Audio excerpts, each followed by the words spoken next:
इस लेक्चर में हम डिस्कस करेंगे analysis procedure for the combinational circuit. तो पहले जान लेते हैं कॉम्बिनेशन सर्किट क्या है।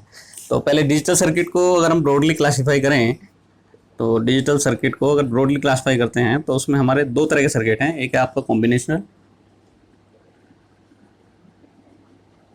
सर्किट्स और दूसरा बनेगा हमारा सीक्वेंशियल सर्किट। सही है। तो सीक्वेंशियल सर्किट को और आगे भी क्लासिफाई कर सकते हैं, सिंक्रोनस और एसिंक्रोनस में डिवाइड कर सकते हैं। ठीक है, तो उसको अभी आगे मैं कुछ कर नहीं रहा हूँ, सिर्फ अभी अब कॉम्बिनेशन सर्किट पे ही फोकस करते हैं। तो कॉम्बिनेशन सर्किट में इसका एक तरह से मैं ब्लॉक डायग्राम ले लेता हूँ। तो यहाँ पर है हमारा कोई कॉम्बिनेशन सर्किट। ठीक है, कॉम्बिनेशन सर्किट्स। ठीक है, और यहाँ पर नंबर ऑफ इनपुट्स हैं और इसको मैं लिख लेता हूँ n नंबर ऑफ इनपुट्स हैं और यहाँ पर इसका आउटपुट मल्टीपल आउटपुट हो सकता है, तो इसको भी दे लेता हूँ m नंबर ऑफ आउटपुट्स। ठीक है, तो n number of inputs and m number of outputs. अब इसमें कोई फीडबैक पाथ नहीं होता है कॉम्बिनेशन सर्किट में। अच्छा, और अगर मैथमेटिकली टर्म में इसको लिखूँ तो जो कॉम्बिनेशन सर्किट का जो आउटपुट है, तो output of the combination circuit, combinational circuits depends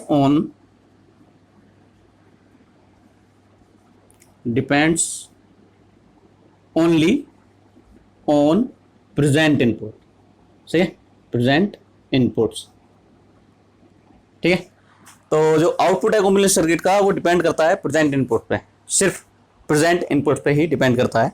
ठीक है, जबकि अगर सीक्वेंशियल सर्किट का अगर हम उसको लिखें तो output of the sequential circuit depends on present input as well as past output. ठीक है, जो पहली प्रीवियस स्टेज में किसी इनपुट से कोई आउटपुट आया, क्योंकि वो स्टोर हो जाता है, तो सीक्वेंशियल सर्किट में वो फीडबैक पाथ के थ्रू, तो उसमें एक फीडबैक पाथ होता है।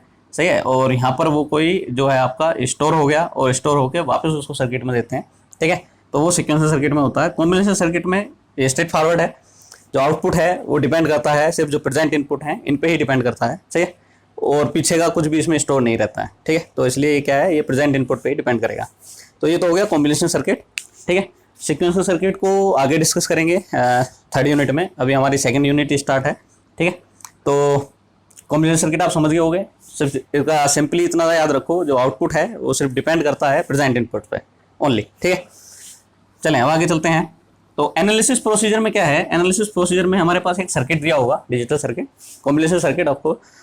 उसके बाद हमें उसकी एक तरह से एनालिसिस करनी है। एनालिसिस क्या करनी है, जो आउटपुट जो भी हमारे वेरिएबल हैं, सही है, उनको in terms of input variable हमको फाइंड आउट करना है, यानी बूलियन एक्सप्रेशन उसका निकालना है। ठीक है, तो जैसा हम अब तक करते आए हैं, हमने क्या किया था, कोई प्रॉब्लम है हमारे पास, ठीक है, कोई फंक्शन है, उसको हमने सर्किट में इंप्लीमेंट किया था। ठीक है, यहाँ पर एनालिसिस जो होती है उसमें क्या है, उसका जस्ट अपोजिट है। उसमें सर्किट है हमारे पास और हमें क्या निकालना है, बूलियन एक्सप्रेशन निकालना है। ठीक है, तो यहाँ पर ये 4 स्टेप दिए हुए हैं। तो पहला है लेबल ऑल गेट्स। सही है, all gate outputs which are a function of input variables. Second में है find the Boolean function for each label gate. सही है, from input to output gates. Step 3 में है repeat the step 2 until the outputs of the circuits are obtained. और step 4 में है by repeated substitution of previously defined functions obtain the output Boolean functions. तो function भी हो सकता है अगर सिंपल एक सिंगल एक आउटपुट है, अगर मल्टीपल आउटपुट है तो आउटपुट बूलियन फंक्शंस हो जाएंगे in terms of input variables. ठीक है, तो कोई सर्किट ले लेता हूँ। तो मैं यहाँ पर कोई सर्किट ले रहा हूँ, एक ये मैंने और गेट, एक एंड गेट। सही है, एक एंड गेट और ले लेते हैं और एक ले लेता हूँ और गेट। ठीक है, तो यहाँ पर इसके इनपुट हैं ए बी सी, यहाँ पर इसके इनपुट हैं ए एंड बी, यहाँ पर इसके इनपुट हैं बी एंड सी। ये ए और सी का है। ठीक है, इसके इंटरमीडिएट में भी कुछ लगा लेते हैं।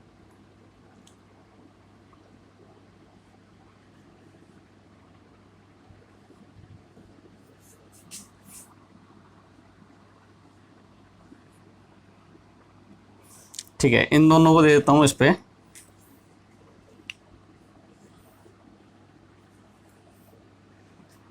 और यहाँ पर एक नोट गेट और लगा देता हूँ इधर।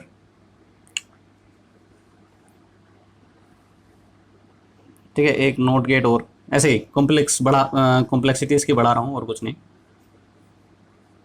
ठीक है, तो ये हमारे कोई फंक्शंस हैं। तो पहला फंक्शन है f1 और दूसरा फंक्शन है आउटपुट जो वेरिएबल है f1 और f2। यही हमको इनका जो बुलियन एक्सप्रेशन है in terms of input variable हमें फाइंड आउट करना है। तो पूरे सर्किट की एनालिसिस करनी है और जो स्टेप्स हैं उनको ही रिपीट करना है। ठीक है, तो सबसे पहला स्टेप है label all gate output which are a function of input variable. तो जितने भी आउटपुट हैं हमारे पास, जो गेट हैं, इनके जितने भी आउटपुट हैं उन सबको लेबल करना है। तो लेबल में f1 ले लिया है, तो y से स्टार्ट कर देता हूँ। इसका y1 है आउटपुट, सही है। इस वाले का है y2, इस वाले का है ले लेते हैं y3 और इसका है y4, सही है। आगे भी करते हैं इसको, यहाँ पर ये y5, इसका आउटपुट ले लेते हैं y6, यहाँ पर ये y6 और इसका आउटपुट तो लेबल्ड है ही f2 और इसका आउटपुट लेबल्ड है f1। ठीक है, तो बाकी को लेबल लगाने की जरूरत है नहीं। ठीक, तो y1, y2, y3, y4, y5 and y6 ये हमारे लेबल्ड हो गए। स्टेप 2 में क्या करना है, find the Boolean function for each labelled gate, सही है, ईच लेबल्ड गेट्स। तो इसका फंक्शन निकालना है, तो a dot b dot c, ठीक है, from input to output gate. तो इधर से इधर ही स्टार्ट करना है, इधर से इधर करोगे तो फिर बीच में दिक्कत आएंगी, ठीक है ना। तो इधर से इधर ही चलना है, क्योंकि इनपुट इधर है, तो वैसे ही जो फ्लो होगा एक तरह से सिग्नल का या डेटा का, वो इनपुट साइड से आउटपुट साइड की तरफ फ्लो होता है। तो उसी तरह से इसको बनाते हुए जाना है। ठीक है, y2 a dot b, y3 b dot c। अच्छा, यहाँ पर मैंने गड़बड़ कर दी है, ये बेसिकली और गेट है, तो a plus b plus c, ठीक है जी। और यहाँ पर भी और गेट है y4, तो y4 बनेगा a प्लस c। ठीक, अब आते हैं y5 पे। तो y5 इक्वल्स टू, अगर देखा जाए तो क्या हुआ, y1 डॉट, ये y1 है और डॉट y2, ठीक है। और इसको अगर मैं in terms of input variable लिखूं तो ये बनेगा हमारा a plus b plus c, सही है। और y2 में बना हमारा a डॉट b, ये बना। ऐसे ही y6 को लिखेंगे तो y6 में हमारे पास है y3 प्लस y4, तो y3 प्लस y4। तो यहाँ पर इसको मैं लिख देता हूँ y3 प्लस y4 और इसको आगे और एक्सपेंड कर लेंगे, तो ये बना हमारा b dot c plus a plus c, ठीक है, b dot c a plus c। ठीक, f2 जो फंक्शन है वो बना y6 बार, तो ये बना हमारा b dot c plus a plus c का बार, होल बार हो गया। f1 जो है वो है हमारा y5 डॉट y6, तो ये बना हमारा।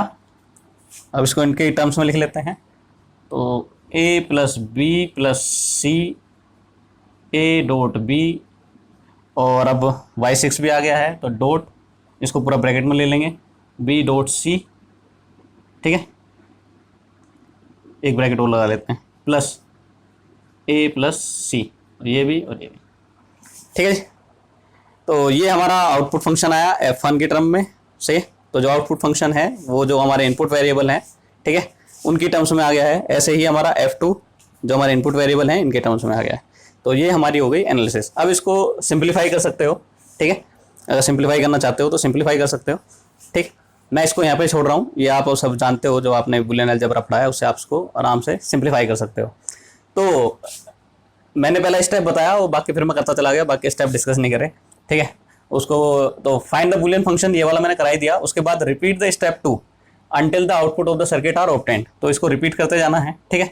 और स्टेप 4 में bye repeated substitution of previously defined function, अब डिपेंड करता है, जैसे कि मैंने यहाँ पर y5 equals to y1 dot y2 लिखा है, तो उसके बाद जो y1 और y2 हैं उनके फिर जो बूलियन एक्सप्रेशन है उनको सब्स्टिट्यूट करना है, जैसे यहाँ पर किया है। ऐसे यहाँ y6 में y3 plus y4, y3 plus y4, और इसके बाद इनका जो बूलियन एक्सप्रेशन है उसको सब्स्टिट्यूट किया है, यहाँ पर किया है, ठीक है।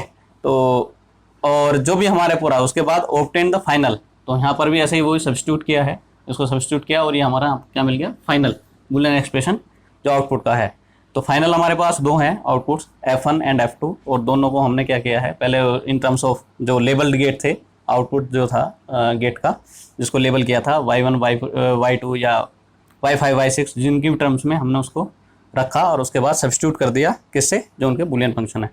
ठीक है, बुलियन फंक्शन है हमारे in terms of input variable, उनको हमने इसको सब्स्टिट्यूट कर दिया और फाइनली में हमें मिल गया f1 एंड f2। ठीक है, in terms of input variables. ठीक, तो ये जो है इसको बोलते हैं analysis of the combination circuit. ठीक है, इसको मैं ये रोकता हूँ, उसके बाद हम design procedure for the combination circuit start करेंगे। ठीक, चलिए इसको यहीं रोकते हैं।